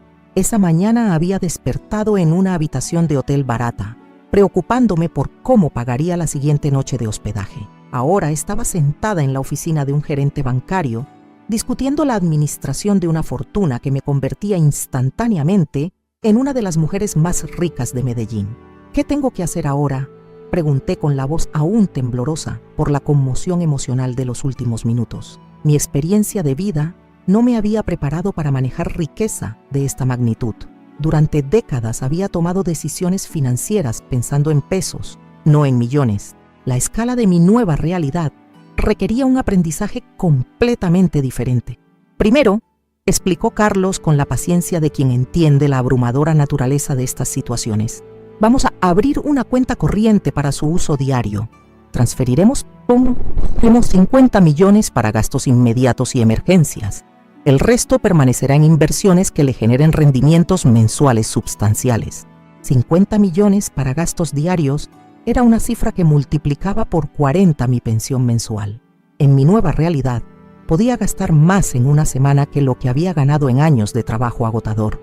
La magnitud de este cambio era tan descomunal que mi mente se resistía a aceptarlo como permanente. Carlos me guió a través de formularios, firmas, establecimiento de claves, procedimientos que formalizaban mi acceso a recursos que habían estado esperándome durante décadas. Cada documento firmado representaba otro paso hacia una libertad financiera que jamás había imaginado posible a mi edad y circunstancias. Cuando salí del banco, 2 horas después, caminé por las calles del centro de Medellín, sintiendo que habitaba un cuerpo diferente en un mundo transformado. Los mismos edificios, los mismos vendedores ambulantes, las mismas personas apuradas, pero yo era fundamentalmente otra persona. La señora empobrecida que había entrado desesperadamente con una tarjeta olvidada ya no existía. El viaje de regreso al Hotel Central fue surreal. Observaba por la ventana del bus pensando que podía comprar cualquier cosa que viera, que nunca más tendría que contar pesos para determinar si podía permitirme una comida decente. La libertad económica era una sensación completamente nueva que no sabía cómo procesar emocionalmente. Cuando llegué al hotel, don Osvaldo notó inmediatamente algo diferente en mi expresión. Doña Amparo, me dijo con su amabilidad característica, «Se ve usted diferente. ¿Pasó algo bueno hoy?» Su pregunta genuina me recordó que había personas bondadosas en el mundo que se preocupaban por mi bienestar sin esperar nada a cambio. Esa noche, acostada en la cama estrecha que había sido mi refugio durante semanas de desesperación, reflexioné sobre la justicia impredecible del destino. El hijo que me había abandonado por considerarme un peso económico había perdido acceso a una fortuna de 3.000 millones. La ironía era tan perfecta que parecía diseñada por fuerzas superiores para enseñar lecciones sobre gratitud, familia y consecuencias. Los primeros rayos de sol que entraron por la pequeña ventana del Hotel Central esa mañana iluminaron a una mujer completamente diferente.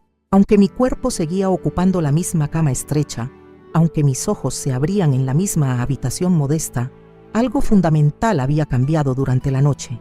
Ya no era Amparo, la abandonada, la empobrecida, la desesperada. Era Amparo la millonaria, aunque esa palabra sonara tan ajena en mi mente como si estuviera hablando en otro idioma. Me levanté con una energía que no había sentido en meses. Por primera vez desde mi expulsión, no me desperté con ese nudo en el estómago que me recordaba inmediatamente mi situación desesperada. No tuve que calcular mentalmente cuánto dinero me quedaba para sobrevivir otro día. No sentí esa ansiedad constante sobre qué haría cuando se agotaran completamente mis recursos limitados. Bajé al comedor del hotel con una sonrisa genuina que sorprendió a las otras huéspedes habituales. Doña Esperanza, una señora viuda que llevaba viviendo allí más tiempo que yo, comentó que me veía más animada. «Se nota que durmió bien anoche, doña Amparo», me dijo mientras compartíamos la mesa comunal donde servían el desayuno básico. Decidí que mi primera compra como mujer rica sería algo simbólico pero significativo. Un desayuno completo en el restaurante más elegante que pudiera encontrar cerca del hotel. Durante semanas había sobrevivido con pan seco y café aguado. Era hora de recuperar el placer de una comida decente, de sentarme en una mesa con mantel limpio y ser atendida con respeto. Caminé por las calles del centro buscando un lugar apropiado para celebrar mi transformación. Encontré un restaurante llamado La Hacienda, que parecía exactamente lo que necesitaba. Manteles blancos, meseros uniformados, un menú con precios que hace 24 horas habrían sido completamente prohibitivos para mi presupuesto. Entré con la cabeza alta, sin la vergüenza de días anteriores cuando me sentía fuera de lugar en establecimientos decentes. El mesero me recibió con cortesía profesional y me condujo a una mesa junto a la ventana. Pedí huevos revueltos con tocineta, arepa con queso, jugo de naranja natural, café con leche y fruta fresca. Era un desayuno que costaba más que mi alimentación completa de varios días anteriores, pero ahora podía permitírmelo sin siquiera pensar en las consecuencias económicas. Cada bocado tenía sabor a libertad recuperada. La comida real, preparada con ingredientes frescos, servida en platos de porcelana, me recordó qué significaba vivir con dignidad básica. Durante semanas había olvidado que comer podía ser un placer en lugar de simplemente una necesidad de supervivencia. Esa mañana redescubrí el gusto de los alimentos cuando no están marcados por la desesperación. Después del desayuno, decidí caminar sin rumbo específico por el centro de Medellín, algo que no había hecho desde antes de mi expulsión. Durante las últimas semanas, cada salida había tenido un propósito utilitario: buscar trabajo, comprar alimentos baratos, resolver problemas inmediatos. Caminar por simple placer era un lujo que no me había permitido en mucho tiempo. Me detuve frente a una tienda de ropa que había admirado desde lejos en varias ocasiones anteriores. Los vestidos en el escaparate eran elegantes pero discretos, apropiados para una mujer de mi edad que quería vestirse bien sin llamar la atención.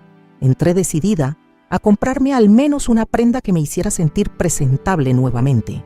La vendedora me atendió con amabilidad profesional, sin mostrar desprecio por mi apariencia descuidada. Le expliqué que necesitaba un vestido completo, ropa interior nueva, vestido, zapatos, accesorios básicos. Quería transformar mi apariencia externa para que reflejara mi nueva realidad interna. Era una inversión en autoestima, después de semanas sintiéndome invisible socialmente. Me probé varios vestidos hasta encontrar uno azul marino que favorecía mi figura y disimulaba los kilos que había perdido durante mi época de escasez alimentaria. Era elegante sin ser ostentoso, cómodo pero formal, perfecto para una mujer que quería recuperar su dignidad visual. Los zapatos a juego eran de cuero genuino, cómodos para caminar pero suficientemente elegantes para cualquier ocasión. Cuando me miré en el espejo del probador completamente vestida con ropa nueva, vi reflejada a la mujer que había sido antes de la crisis. Alguien respetable, presentable, digna de consideración social. La transformación externa era importante porque necesitaba sentirme merecedora de mi nueva situación financiera. Era difícil actuar como mujer rica mientras vestía como indigente. Pagué la cuenta completa sin dudar, sin calcular, sin sentir culpa por gastar dinero en algo que no fuera absolutamente esencial para la supervivencia. Era una sensación embriagadora después de meses contando cada peso. Salí de la tienda sintiéndome renovada, con la confianza que da vestirse apropiadamente para enfrentar el mundo. Mi siguiente parada fue una peluquería elegante, donde pedí un corte moderno y un tinte para cubrir las canas que había desarrollado durante los meses de estrés extremo. La peluquera trabajó durante 2 horas transformando mi cabello maltratado en un peinado que me hacía ver años más joven. Cada cambio externo reforzaba mi transformación psicológica interna. Mientras la estilista trabajaba en mi cabello, reflexioné sobre los días venideros. Tenía que buscar un apartamento propio, algo digno pero no ostentoso, donde pudiera vivir cómodamente el resto de mis años. También necesitaba resolver mi situación laboral en el hotel, terminar esa etapa de mi vida con la gratitud apropiada hacia quienes me habían ayudado cuando más lo necesitaba. Salí de la peluquería sintiéndome completamente renovada. Las miradas que recibía en la calle ahora eran de respeto en lugar de lástima. Mi nueva apariencia proyectaba seguridad y dignidad, cualidades que había perdido temporalmente, pero que ahora recuperaba junto con mi estabilidad económica. Era increíble cómo el dinero no solo compraba comodidades, sino también respeto social. Regresé al Hotel Central al final de la tarde, sabiendo que sería una de mis últimas noches en ese lugar que había sido mi refugio durante la época más difícil de mi vida. Don Osvaldo casi no me reconoció cuando entré al lobby. «Doña Amparo», exclamó con sorpresa genuina. «¿Qué le pasó? Se ve completamente diferente». Le expliqué brevemente que mi situación había mejorado inesperadamente, sin entrar en detalles específicos sobre la magnitud de mi nueva fortuna. Don Osvaldo se alegró sinceramente por mi buena suerte, demostrando una vez más la bondad natural que lo había impulsado a ayudarme cuando más lo necesitaba. Su reacción contrastaba dolorosamente con la frialdad de mi propia familia. Esa noche, mientras empacaba mis pocas pertenencias preparándome para dejar el hotel, recibí una llamada telefónica inesperada. La voz que escuché al otro lado de la línea me transportó inmediatamente a épocas más felices de mi vida. Era mi hermana menor, Esperanza, llamando desde Bogotá, donde vivía con su familia. «Amparo», dijo con voz preocupada, «me enteré de que Sebastián te echó de su casa. ¿Es verdad eso? ¿Dónde estás viviendo ahora?» Su llamada me conmovió profundamente porque significaba que alguien de mi familia sanguínea se preocupaba por mi bienestar. Durante semanas me había sentido completamente abandonada por todos mis parientes. Le conté resumidamente lo que había pasado con Sebastián, sin mencionar todavía mi cambio de fortuna reciente. Esperanza se indignó genuinamente por el comportamiento de mi hijo. «Eso es imperdonable», dijo con la vehemencia de quien entiende los vínculos familiares sagrados. «Después de todo lo que sacrificaste por ese muchacho, tratarte así es una maldad que no tiene nombre». Mi hermana me ofreció inmediatamente su casa en Bogotá como refugio temporal mientras resolvía mi situación. Su generosidad me emocionó hasta las lágrimas, especialmente después de experimentar tanta crueldad familiar reciente. «No te preocupes por nada», me dijo con cariño genuino. «Aquí tienes familia que te quiere y te respeta como mereces». Aunque ya no necesitaba su ayuda económicamente, acepté visitarla pronto para reconstruir vínculos familiares que habían estado dormidos durante años. Mi nueva situación financiera me daba libertad para mantener relaciones basadas en afecto genuino, no en necesidad desesperada. Era una diferencia fundamental que cambiaría todas mis interacciones futuras. Al día siguiente, comencé la búsqueda de mi nuevo hogar.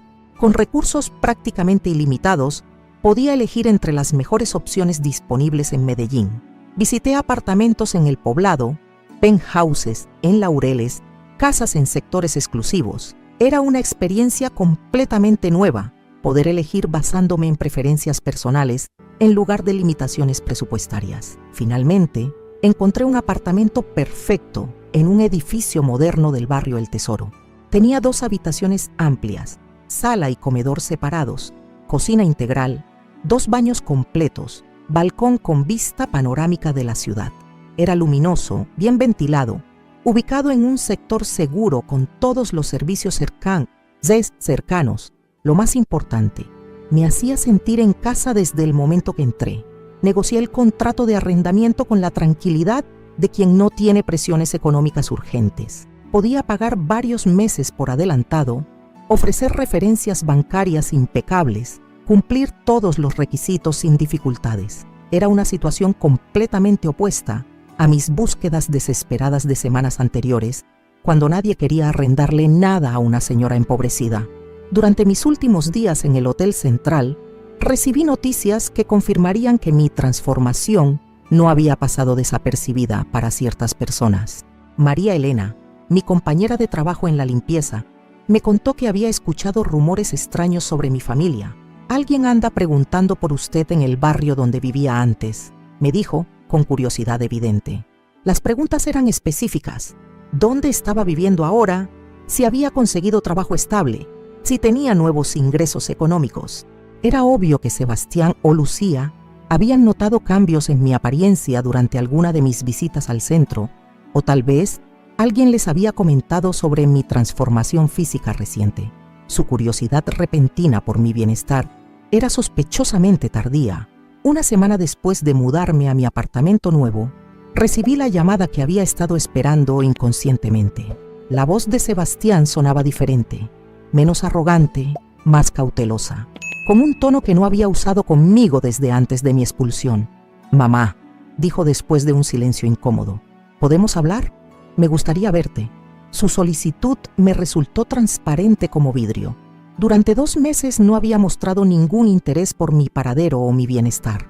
Ahora, después de que rumores sobre mi nueva situación hubieran llegado a sus oídos, súbitamente quería reunirse conmigo. La hipocresía era tan evidente que resultaba casi cómica si no fuera tan dolorosa. «¿Para qué quieres verme, Sebastián?», le pregunté directamente. «Hace 2 meses me dijiste que ya no querías saber nada de mí, que tenía que resolver mi vida sola. ¿Qué cambió?». Mi tono era frío pero controlado. Ya no era la mujer desesperada suplicando migajas de afecto filial. Él tartamudeó buscando excusas creíbles para justificar su cambio de actitud. Habló de reflexiones familiares, de extrañar mi presencia, de querer reparar errores del pasado. Cada palabra sonaba hueca y calculada, obviamente ensayada para manipular mis emociones maternales. Pero yo ya no era la misma mujer vulnerable que había abandonado meses atrás. Acepté encontrarme con él, pero en términos completamente diferentes a nuestras interacciones anteriores. Propuse un restaurante elegante en zona exclusiva de la ciudad, un lugar donde yo pudiera sentirme cómoda y él tuviera que adaptarse a mi ambiente, no al revés. Era una inversión sutil de poder que él probablemente notaría inmediatamente. El día de nuestro encuentro llegué al restaurante vestida impecablemente, con la confianza que da saber que puedes pagar cualquier cosa del menú sin preocupaciones. Sebastián ya estaba esperando, claramente nervioso, observando mi transformación física con sorpresa mal disimulada. Su expresión reveló que los rumores sobre mis cambios eran ciertos, pero más dramáticos de lo que había imaginado. «Te ves diferente», dijo con cautela evidente, estudiando mi ropa nueva, mi peinado profesional, mi porte seguro. Era obvio que se preguntaba cómo una mujer que había expulsado sin recursos había logrado semejante transformación en tan poco tiempo. Su curiosidad era palpable, pero no se atrevía a preguntar directamente. Pedí una comida completa sin mirar precios, ordené vino de buena calidad, me comporté como la mujer próspera en que me había convertido. Sebastián observaba cada gesto, claramente calculando cuánto estaba gastando, tratando de entender de dónde provenían mis nuevos recursos económicos. Sus ojos revelaban una mezcla de curiosidad y codicia apenas contenida. Después de conversaciones superficiales sobre trivialidades, finalmente reunió coraje para abordar el tema que realmente le interesaba. «Mamá», dijo con fingida casualidad, «¿cómo has estado manteniéndote? Te ves muy bien, muy próspera». Su investigación disfrazada de preocupación filial era tan transparente que me dieron ganas de reír. «He tenido algunos cambios positivos en mi situación», respondí vaga pero firmemente. No tenía intención de satisfacer su curiosidad inmediatamente. Quería que experimentara la misma incertidumbre que yo había vivido cuando me expulsó sin explicaciones adecuadas. La información sería revelada en mis términos, a mi ritmo. Su frustración por mi evasiva era evidente. Intentó diferentes aproximaciones para extraer detalles sobre mi nueva realidad económica. Preguntas sobre mi trabajo, mi vivienda, mis ingresos. Cada pregunta revelaba más claramente sus verdaderas motivaciones para buscar esta reconciliación súbita. No era amor filial lo que lo movía, sino avaricia disfrazada de preocupación. La paciencia nunca había sido una de las virtudes destacadas de Sebastián, y esa tarde en el restaurante, su frustración por mi evasiva se volvía cada vez más evidente. Después de media hora de preguntas indirectas que yo respondía con vaguedades calculadas, decidió adoptar una estrategia más directa. Se inclinó hacia adelante en su silla, adoptando esa expresión de hijo preocupado que había perfeccionado durante años para conseguir lo que quería de mí. «Mamá, en serio», dijo bajando la voz como si estuviéramos compartiendo confidencias íntimas. «Me preocupa verte tan diferente. ¿De dónde sacaste dinero para toda esta ropa nueva, para comer en lugares como este? Espero que no estés haciendo nada peligroso o ilegal». Su implicación era insultante. Según él, la única manera en que yo podría haber mejorado mi situación sería a través de actividades cuestionables. Su comentario me reveló exactamente qué clase de persona creía que era su madre. En su mente estrecha, una mujer de mi edad y condición social anterior no tenía formas legítimas de acceder a recursos económicos significativos. Me veía como alguien tan desesperada que podría recurrir a métodos inapropiados para sobrevivir. La falta de respeto implícita en su sugerencia me dolió más que sus palabras explícitas. «Sebastián», le respondí con una calma que él interpretó como serenidad, pero que en realidad era frialdad absoluta. ¿Realmente piensas que tu propia madre sería capaz de hacer algo deshonesto para conseguir dinero?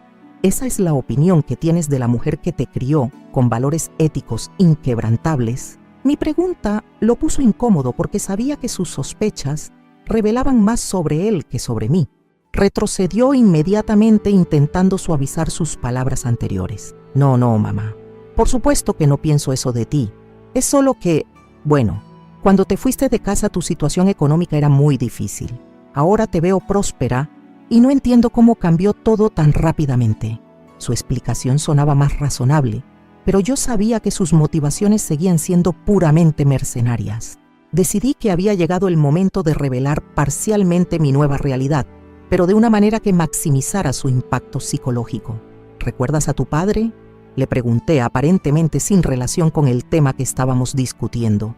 Su expresión se confundió porque no esperaba que mencionara a Guillermo en el contexto de mi prosperidad actual. «Claro que lo recuerdo», respondió con cierta incomodidad. «¿Por qué lo preguntas? ¿Qué tiene que ver papá con tu situación actual?». Su mente claramente no lograba conectar al padre que nos había abandonado 30 años atrás con mi transformación económica reciente. Para él, Guillermo era historia antigua sin relevancia contemporánea. «Tu padre», comencé lentamente, saboreando cada palabra porque sabía el impacto que tendrían. «Durante 30 años estuvo depositando dinero mensualmente en una cuenta bancaria que había abierto a mi nombre antes de irse. Una cuenta de la cual yo no sabía nada hasta hace 2 semanas. La información cayó sobre él como agua helada, transformando instantáneamente su expresión de curiosidad a shock absoluto. Sebastián se quedó completamente inmóvil, procesando las implicaciones de lo que acababa de escuchar. Sus ojos se movían rápidamente, como si estuviera haciendo cálculos mentales, tratando de entender cuánto dinero podría haber acumulado después de 3 décadas de depósitos regulares. Su respiración se volvió más superficial, signo inequívoco de que entendía perfectamente las dimensiones de lo que estaba revelando. «¿Cuánto dinero?», preguntó con voz apenas audible, como si hablar más fuerte pudiera hacer que la respuesta fuera menos real. Sus manos temblaron ligeramente cuando alcanzó su copa de agua, evidenciando la conmoción que mis palabras habían causado en su sistema nervioso.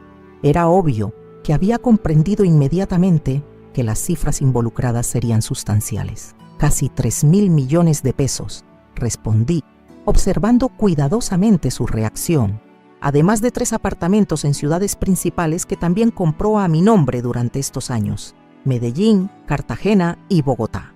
Todos completamente pagados y produciendo ingresos de alquiler que se han estado acumulando automáticamente durante años». Cada detalle adicional que proporcionaba intensificaba su estado de shock. La transformación en su rostro fue instantánea y dramática. El color desapareció completamente de su cara. Sus labios se entreabrieron sin emitir sonido. Sus ojos se fijaron en mí con una intensidad que nunca había visto antes. Era la expresión de alguien que acababa de darse cuenta de que había cometido el error más costoso de su vida entera. Por varios minutos permanecimos en silencio absoluto. Yo bebía tranquilamente mi vino mientras él procesaba las implicaciones catastróficas de mi revelación. El hijo que me había expulsado por considerarme un gasto innecesario Había perdido acceso a una fortuna que lo habría convertido en heredero millonario. La ironía era tan perfecta que parecía diseñada por el destino. ¿3.000 millones? Repitió finalmente, como si necesitara escuchar esas palabras salir de su propia boca para creer que eran reales. ¿Y apartamentos? ¿Todo a tu nombre?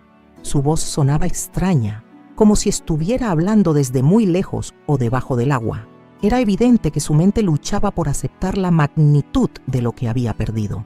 «Todo mío», confirmé con satisfacción evidente que no intenté ocultar. «Legalmente, financieramente, completamente mío. Tu padre se aseguró de que todos los documentos estuvieran en orden, que no hubiera complicaciones legales, que yo tuviera acceso total sin restricciones cuando finalmente descubriera la cuenta». Mi explicación detallada era deliberadamente cruel, porque quería que entendiera exactamente qué había sacrificado al expulsarme. Sebastián intentó recuperar la compostura, pero su agitación era demasiado evidente para disimularla efectivamente. «Mamá», dijo con voz que intentaba sonar casual pero que temblaba perceptiblemente. «Esto es increíble, fantástico. Significa que nunca más tendrás que preocuparte por dinero. Podemos celebrar, podemos planificar cómo usar estos recursos para beneficio de toda la familia». Su uso del plural podemos me reveló inmediatamente sus verdaderas intenciones. En su mente codiciosa, mi fortuna automáticamente se convertía en riqueza familiar que él podría influenciar o controlar. No había aprendido absolutamente nada sobre respeto, gratitud o consecuencias. Su único pensamiento era cómo beneficiarse de recursos que había perdido por su propia crueldad. «Familia», repetí con tono helado que lo hizo estremecerse visiblemente. «¿Te refieres a la misma familia que me expulsó de casa hace 2 meses? ¿La familia que me acusó falsamente de robo? ¿La familia que me prohibió ver a mis propios nietos?» Cada pregunta era una bofetada verbal que lo obligaba a recordar sus acciones recientes. Se retorció incómodamente en su silla, buscando palabras que pudieran reparar el daño que él mismo había causado. «Mamá, nosotros cometimos errores terribles. Estábamos estresados. Lucía estaba pasando por un momento difícil, las presiones del trabajo. No hay excusas, lo sé, pero podemos arreglar todo esto. Podemos volver a ser una familia unida». Sus excusas patéticas me confirmaron que no había experimentado ningún crecimiento personal genuino, ningún reconocimiento real de sus errores éticos. Su arrepentimiento era puramente financiero, motivado exclusivamente por la pérdida económica que acababa de descubrir. Si yo hubiera permanecido pobre, jamás habría buscado esta reconciliación. ¿Arreglar todo?, pregunté con sarcasmo que esperaba fuera educativo. ¿Cómo planeas arreglar los meses que pasé durmiendo en un hotel barato porque mi propio hijo me echó a la calle? ¿Cómo vas a reparar las noches que lloré preguntándome qué había hecho mal como madre? ¿Cómo corriges la humillación de ser tratada como basura por la persona que más amé en la vida? Mis preguntas lo pusieron completamente a la defensiva. Intentó interrumpirme varias veces con explicaciones o justificaciones, pero yo continué inexorablemente. Había esperado meses para tener esta conversación desde una posición de poder y no iba a desperdiciar la oportunidad de expresar completamente mi dolor y mi decepción. «Sebastián», continué con voz firme pero controlada, «cuando me necesitaste, dediqué mi vida entera a ti. Trabajé hasta el agotamiento, sacrifiqué mi felicidad personal, renuncié a oportunidades románticas, todo para asegurarme de que tuvieras las mejores opciones en la vida. Cuando tú me necesitaste, fui una madre incondicional. Cuando yo te necesité, fuiste un hijo cruel».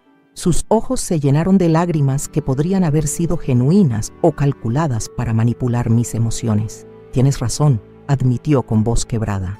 «Fui terrible contigo. No hay palabras para describir lo arrepentido que estoy, pero por favor, dame una oportunidad de demostrarte que puedo ser mejor, que puedo ser el hijo que mereces». «El hijo que merezco», respondí con amargura, acumulada durante décadas de sacrificios no reconocidos. «El hijo que merezco habría defendido a su madre cuando su esposa la humillaba diariamente. El hijo que merezco habría investigado las acusaciones falsas antes de creerlas ciegamente. El hijo que merezco jamás habría echado a su madre a la calle sin importarle su destino». Sebastián intentó acercarse físicamente, extendiendo su mano hacia la mía en un gesto que pretendía ser consolador.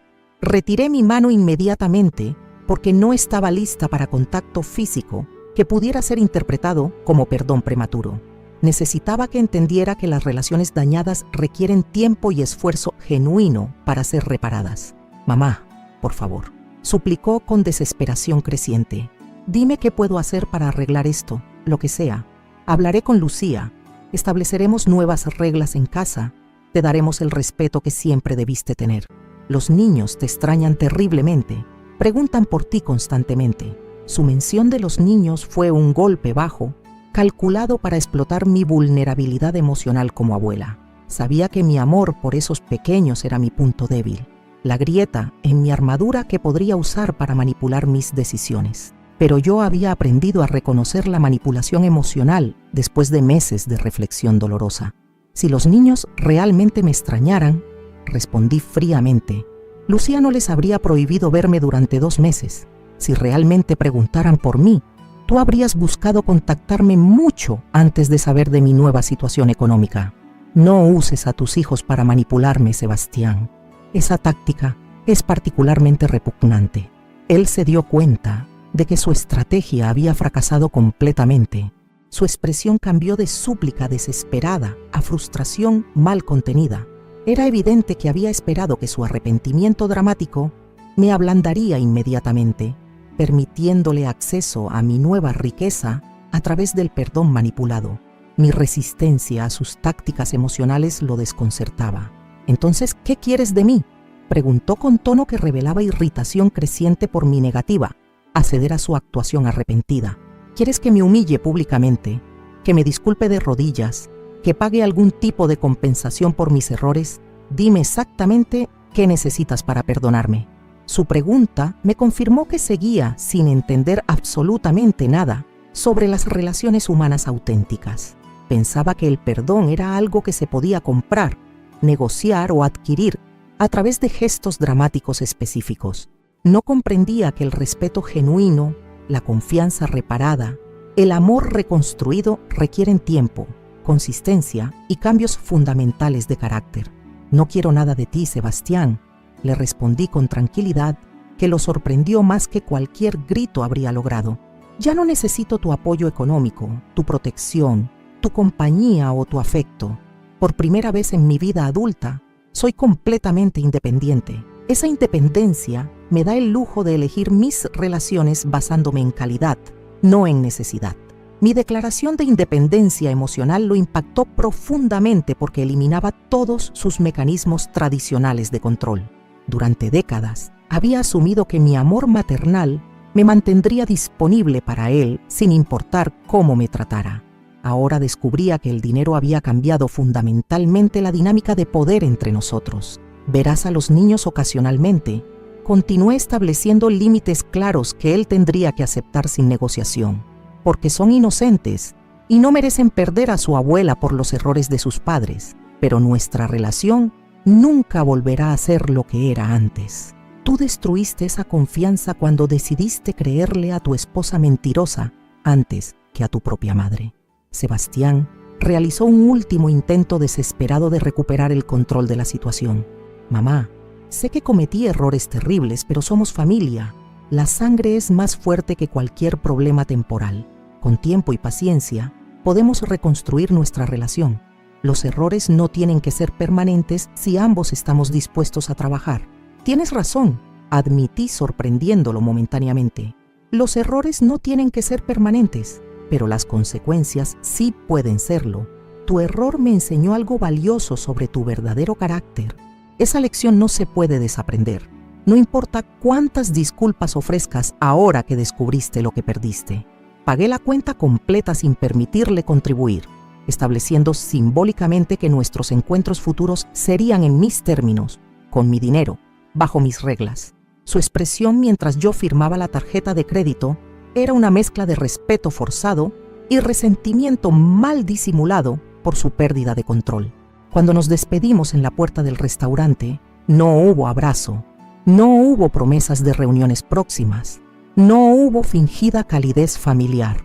Solo un apretón de manos formal entre dos personas que compartían sangre, pero ya no compartían confianza. La transformación de nuestro vínculo era completa e irreversible. Esa noche, en mi apartamento nuevo, reflexioné sobre la justicia perfecta que había ejecutado el destino en mi nombre. Sebastián había calculado cuidadosamente los beneficios económicos de expulsarme, creyendo que se libraría de gastos innecesarios asociados con mantener a una madre mayor. Su decisión cruel lo había costado acceso a 3.000 millones de pesos y propiedades valuables. La venganza no había requerido planificación de mi parte, manipulación calculada o esfuerzos deliberados para dañarlo. Simplemente había vivido mi vida con dignidad después de su traición, y las circunstancias se habían alineado para demostrarle las consecuencias de sus decisiones egoístas. Era una lección que recordaría para siempre. Mi teléfono sonó interrumpiendo mis reflexiones. Era Lucía, obviamente informada por Sebastián sobre nuestra conversación reveladora. Su voz intentaba proyectar la cordialidad que nunca había mostrado hacia mí durante años de convivencia. «Doña Amparo», dijo con dulzura artificial, «Sebastián me contó sobre su buena fortuna. Nos alegramos mucho por usted». Su hipocresía era tan transparente que me dieron ganas de colgar inmediatamente. La mujer que me había acusado falsamente de robo ahora intentaba establecer relaciones cordiales porque había descubierto mi valor económico. Su transformación instantánea de enemiga a aliada potencial era patéticamente predecible. «Muchas gracias, Lucía», respondí con cortesía glacial. «Espero que esta experiencia les haya enseñado algo valioso sobre cómo tratar a los miembros mayores de la familia». Mi comentario directo la puso nerviosa porque sabía exactamente a qué me refería.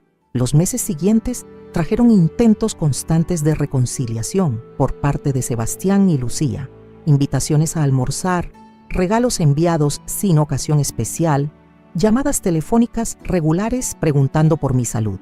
Todo calculado para reconstruir una relación que les diera acceso indirecto a mi nueva riqueza. Mantuve mis límites firmemente establecidos. Acepté visitas ocasionales de mis nietos porque necesitaba mantener esos vínculos puros que no habían sido contaminados por la avaricia adulta. Pero nunca permití que Sebastián o Lucía olvidaran que mi perdón tenía condiciones estrictas que aún no habían cumplido. Mi nueva vida se desarrolló exactamente como había soñado durante años de pobreza. Viajes a lugares que siempre quise conocer, comidas en restaurantes excelentes, ropa elegante, libertad completa para tomar decisiones basadas en deseos personales en lugar de limitaciones económicas. Era la vejez dorada que toda persona trabajadora merece después de décadas de esfuerzo honesto. La ironía final de mi historia era deliciosa.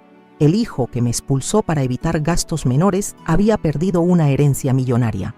La vida había ejecutado una venganza más perfecta que cualquier plan que yo hubiera podido diseñar. Era justicia poética en su forma más pura y satisfactoria. Aquí estoy, 6 meses después de aquel día que cambió mi vida para siempre, reflexionando sobre todo lo que he vivido y aprendido en este periodo que me transformó completamente. Cuando comencé a contarles esta historia, era una mujer de 68 años que creía conocer las reglas básicas de la vida, que la familia es sagrada, que los hijos cuidan a sus padres en la vejez, que el amor maternal es correspondido naturalmente con gratitud filial. Qué equivocada estaba sobre tantas cosas fundamentales. Mi historia comenzó como la pesadilla de cualquier madre, ser expulsada de casa por el hijo que crié con amor incondicional, sacrificando mi propia felicidad durante décadas para garantizar su bienestar. Sebastián me echó como si fuera basura inservible, sin importarle que no tuviera recursos para sobrevivir dignamente. Su crueldad fue amplificada por Lucía, esa mujer manipuladora que sistemáticamente destruyó nuestra relación familiar para eliminarme de sus vidas. Durante los meses más oscuros de mi existencia, viviendo en ese hotel barato, trabajando limpiando habitaciones a pesar de mi edad avanzada, sobreviviendo con una comida diaria para economizar mis pocos pesos, pensé que mi vida había terminado definitivamente. Me sentía como un desecho humano que había perdido todo propósito, toda dignidad, toda esperanza de que las cosas mejoraran algún día.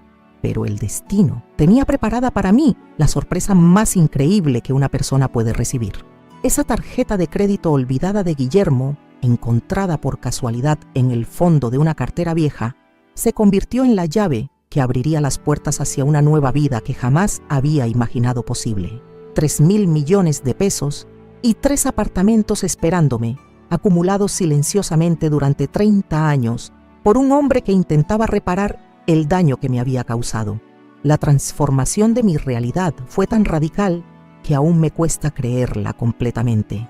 Pasé de contar centavos para comprar pan seco a poder gastar sin restricciones en cualquier cosa que deseara, de dormir en una cama estrecha, de hotel barato, a vivir en un apartamento elegante en el mejor barrio de Medellín, de sentirme invisible socialmente, a ser tratada con respeto donde quiera que fuera. Pero el cambio más significativo no fue económico, sino psicológico. Por primera vez en mi vida adulta, experimenté independencia total. No dependía de nadie para nada. Podía tomar decisiones basándome exclusivamente en mis preferencias personales, no en limitaciones impuestas por la escasez. Era una libertad embriagadora que me permitió redescubrir quién era Amparo como individuo, no solo como madre de Sebastián. La reacción de mi hijo cuando descubrió mi nueva situación fue exactamente lo que esperaba. Puro interés mercenario disfrazado de arrepentimiento tardío. Sebastián no volvió porque sintiera mi falta. No regresó movido por amor filial genuino. Apareció nuevamente en mi vida cuando se enteró de que había perdido acceso a una fortuna millonaria por haberme expulsado cruelmente. Su hipocresía era tan transparente que resultaba casi cómica si no fuera tan dolorosa. El mismo hombre que me llamó peso muerto cuando me echó de casa, ahora hablaba de unidad familiar y segundas oportunidades. Lucía, que me había acusado falsamente de robo, súbitamente descubrió respeto y cariño hacia mí. Sus transformaciones instantáneas revelaban la verdadera naturaleza de sus caracteres. Establecí límites claros que nunca antes me había permitido imponer. Aceptaría visitas ocasionales de mis nietos porque ellos son inocentes y no merecen pagar por los errores de sus padres. Pero no habría reconciliación familiar completa. No volvería a confiar ciegamente en personas que demostraron su verdadera naturaleza cuando me creyeron vulnerable e indefensa. La ironía de mi venganza era perfecta porque no requirió esfuerzo deliberado de mi parte. Simplemente viví mi vida con dignidad después de la traición, y las circunstancias se alinearon para darle a Sebastián la lección más cara de su existencia. Intentando ahorrarse gastos menores asociados con mantener a una madre mayor, perdió una herencia de 3.000 millones de pesos. Esta experiencia me enseñó verdades fundamentales sobre la naturaleza humana que toda persona debería conocer. Primera lección: el amor incondicional de madre no garantiza gratitud correspondiente de los hijos. Podemos sacrificar nuestras vidas enteras por ellos, pero algunos simplemente no tienen capacidad de apreciación genuina en sus corazones. Segunda lección: la independencia económica es la base de todas las demás libertades. Mientras dependemos financieramente de otros, estamos sujetos a sus caprichos, humores y decisiones arbitrarias. El dinero no compra felicidad, pero sí compra opciones, dignidad y respeto social básico. Tercera lección: nunca debemos anularnos completamente en función de otras personas, ni siquiera de nuestros hijos. Mantener identidad propia, intereses individuales y aspiraciones personales es fundamental para sobrevivir emocionalmente cuando esas relaciones se deterioran o terminan. Cuarta lección: la verdadera familia no siempre está definida por vínculos sanguíneos. Don Osvaldo, María Elena, Conceição, personas que me trataron con bondad cuando más lo necesitaba, demostraron más amor fraternal que mi propio hijo. Los vínculos afectivos genuinos se construyen con acciones consistentes, no con obligaciones genéticas. Quinta lección: la dignidad personal no se puede vender, alquilar o negociar por conveniencia. Mantuve mi integridad durante los meses más difíciles. Rechacé oportunidades que habrían comprometido mis valores éticos. Preferí la pobreza honesta sobre soluciones cuestionables. Esa firmeza moral me permitió recibir mi fortuna con conciencia limpia. Sexta lección: el tiempo revela la verdadera naturaleza de las personas. Durante épocas fáciles, todos pueden aparentar virtudes que no poseen realmente. Las crisis, las dificultades, los momentos de presión son cuando se descubre el carácter auténtico de quienes nos rodean. Sebastián falló esa prueba espectacularmente. Mi nueva vida se desarrolla exactamente como siempre soñé durante años de escasez. Viajo a lugares que quería conocer, como comidas exquisitas, visto ropa elegante, ayudo económicamente a personas que realmente lo necesitan. Pero lo más importante, vivo sin miedo al futuro, sin ansiedad sobre recursos, sin depender de nadie para mi bienestar básico. Hace 2 semanas recibí una llamada de mi hermana Esperanza desde Bogotá. Había escuchado rumores sobre mi nueva situación y quería confirmar si eran ciertos. Cuando le conté toda la historia, lloró de felicidad por mí. Amparo, me dijo, después de tanto sacrificio, te mereces toda esta abundancia y más. Su alegría genuina por mi buena fortuna contrastaba dolorosamente con las reacciones calculadas de Sebastián y Lucía. También he empezado a ayudar secretamente a otras mujeres mayores que enfrentan situaciones similares a la que yo viví. Pago habitaciones de hotel para señoras abandonadas por familias ingratas. Financio tratamientos médicos para quienes no pueden costearlos. Proporciono recursos para que otras abuelas mantengan dignidad durante crisis familiares. Es mi forma de honrar la generosidad que recibí de extraños cuando más la necesitaba. La relación con mis nietos se ha reconstruido gradualmente. Los veo cada 15 días en mi apartamento, lejos de la influencia tóxica de sus padres. Les cuento historias, preparamos comidas juntos, jugamos en el parque cercano. Ellos no entienden completamente por qué la abuela ya no vive en su casa, pero aceptan naturalmente que ahora tiene su propio hogar hermoso donde pueden visitarla. Sebastián sigue intentando reconstruir nuestra relación, pero sus esfuerzos revelan motivaciones persistentemente egoístas. Me invita a almorzar en restaurantes caros que él no puede permitirse realmente, esperando que yo pague la cuenta. Hace comentarios sobre inversiones familiares que podríamos realizar juntos. Sugiere proyectos que requerirían mi financiamiento. Nunca ha aprendido a relacionarse conmigo sin agendas económicas ocultas. Lucía ha intentado acercamientos aún más transparentes. Me envía mensajes de texto elogiando mi sabiduría y experiencia de vida. Sugiere que podríamos ser amigas ahora que somos 2 mujeres independientes y exitosas. Menciona casualmente problemas financieros que enfrenta su familia, esperando que yo ofrezca soluciones monetarias. Su hipocresía es tan evidente que roza lo cómico. He establecido un testamento que refleja mis valores y prioridades actuales. La mayor parte de mi fortuna será destinada a organizaciones que ayudan a mujeres mayores en situaciones de abandono familiar. Una porción significativa irá para mis nietos, pero en fideicomisos que no podrán ser accesados por sus padres hasta que alcancen mayoría de edad. Sebastián recibirá una cantidad simbólica que reconoce nuestro vínculo biológico, pero no premia su comportamiento cruel. Mi apartamento se ha convertido en un santuario de paz, donde puedo ser completamente yo misma. Tengo plantas que cuido con cariño, libros que leo sin prisa, música que disfruto a cualquier volumen. Cocino solo para mí, preparando exactamente lo que deseo comer. Duermo hasta tarde los fines de semana sin sentir culpa por no ser productiva para nadie más. Los vecinos de mi edificio me tratan con cordialidad respetuosa.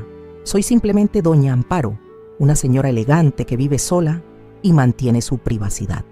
No saben detalles sobre mi historia familiar traumática, mi transformación financiera dramática o mis luchas anteriores. Para ellos, soy una mujer mayor común que merece consideración básica por su edad y dignidad evidente.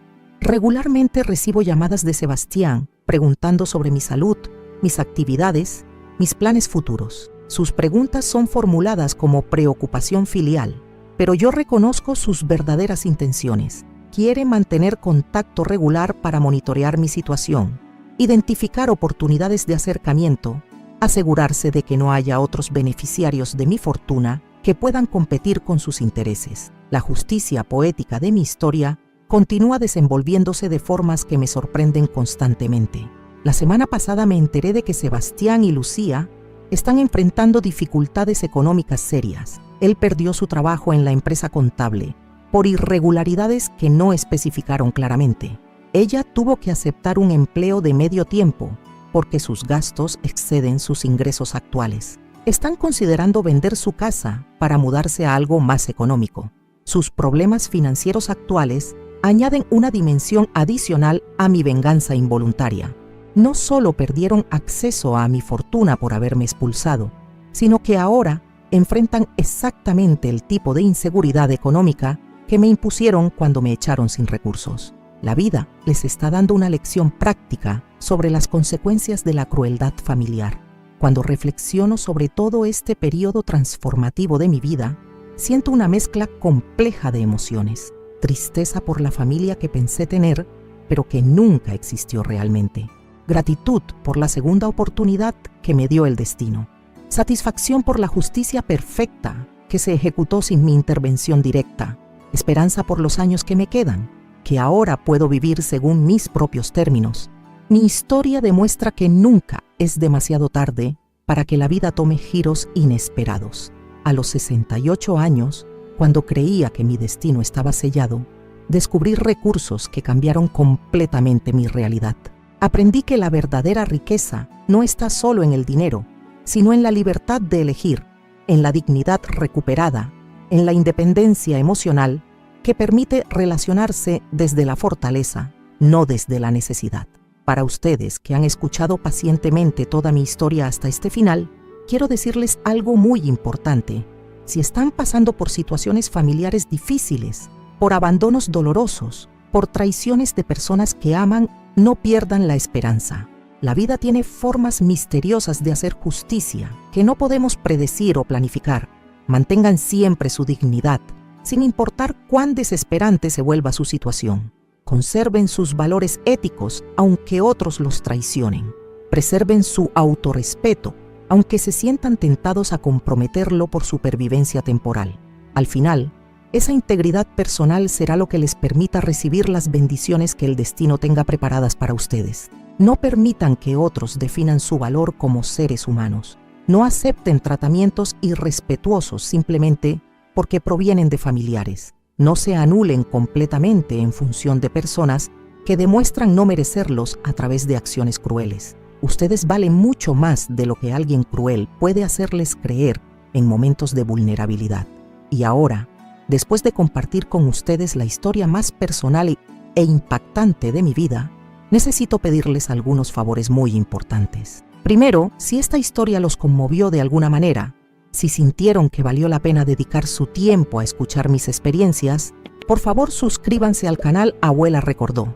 Cada suscripción nos ayuda a llegar a más personas que puedan necesitar escuchar historias de superación como esta. Segundo, comenten qué opinan sobre todo lo que pasó. Quiero leer cada uno de sus mensajes. Cuéntenme si han vivido situaciones similares con familias ingratas. Díganme qué lecciones extrajeron de mi experiencia. Compartan sus propias historias de injusticias familiares o venganzas perfectas que haya ejecutado la vida. Sus comentarios son lo más valioso para mí, porque me conectan con personas reales que entienden estos dolores profundos. Tercero, den like a este video si consideran que mi historia merece ser compartida con otras personas. Cada like ayuda a que YouTube recomiende nuestro contenido a más gente que podría beneficiarse escuchando experiencias como la mía. Es una forma simple pero efectiva de apoyar nuestro trabajo. Cuarto, vayan a ver los otros videos del canal Abuela Recordó. Tenemos muchas historias reales de mujeres que han enfrentado adversidades similares, que han encontrado formas de superar traiciones familiares, que han descubierto su propia fuerza cuando pensaban que todo estaba perdido. Cada historia puede ofrecer perspectivas diferentes sobre problemas comunes. Y por último, si pueden ayudarnos con el gracias, esa función de donación que nos permite mantener este canal funcionando, estaríamos infinitamente agradecidos. Producir contenido diario tiene costos que ustedes ni imaginan. Equipos de grabación, programas de edición, tiempo de investigación, dedicación completa para traer historias auténticas todos los días. Cada peso que puedan contribuir se invierte directamente en mejorar la calidad de nuestros videos y en poder compartir más historias que toquen corazones y cambien perspectivas. Gracias por acompañarme en este viaje emocional que ha sido contar mi historia completa. Espero que mi experiencia les sirva de inspiración, de advertencia, de consuelo o de entretenimiento, dependiendo de lo que necesiten en este momento de sus vidas. Hasta el próximo video en Abuela Recordó. donde seguiremos compartiendo historias reales de mujeres reales que han enfrentado desafíos extraordinarios.